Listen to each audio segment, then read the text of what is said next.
A strengthening economy, indigenization of defense manufacturing, improved global standing and passport ranking are some of the key indicators of a country's rise, which otherwise could be a difficult and confusing thing to measure.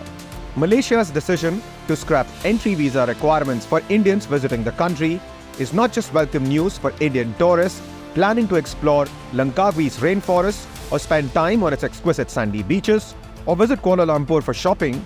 This is also emblematic of India's rise and the growing spending power of Indians.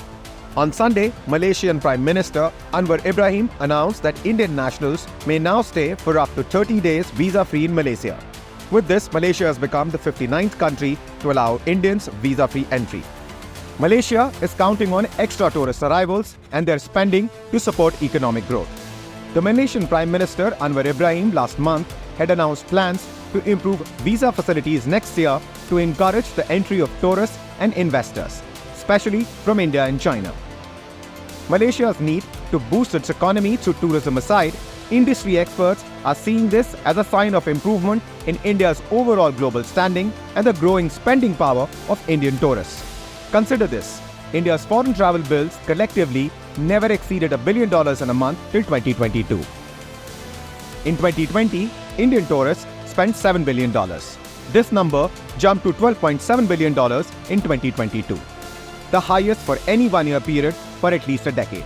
With this increase in spending power of citizens of a country comes the increased competition among tourism destinations to attract them. If there is one piece of document that can fairly represent the overall power and global influence of a country, it is its passport.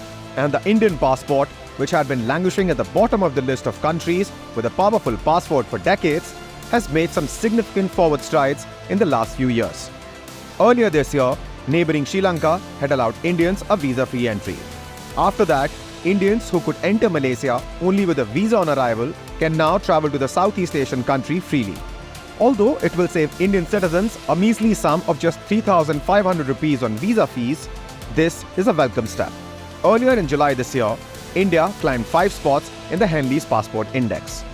India currently stands at the 80th position, with Singapore's passport leading the list, followed by Japan, Finland, France, and Germany. While Indians can travel visa-free to 59 countries, Singapore's citizens in comparison are allowed visa-free travel to 192 countries. Neighboring China, which has an economy roughly 6 times the size of India, ranks 13 positions higher. Its citizens can travel visa-free to 76 countries.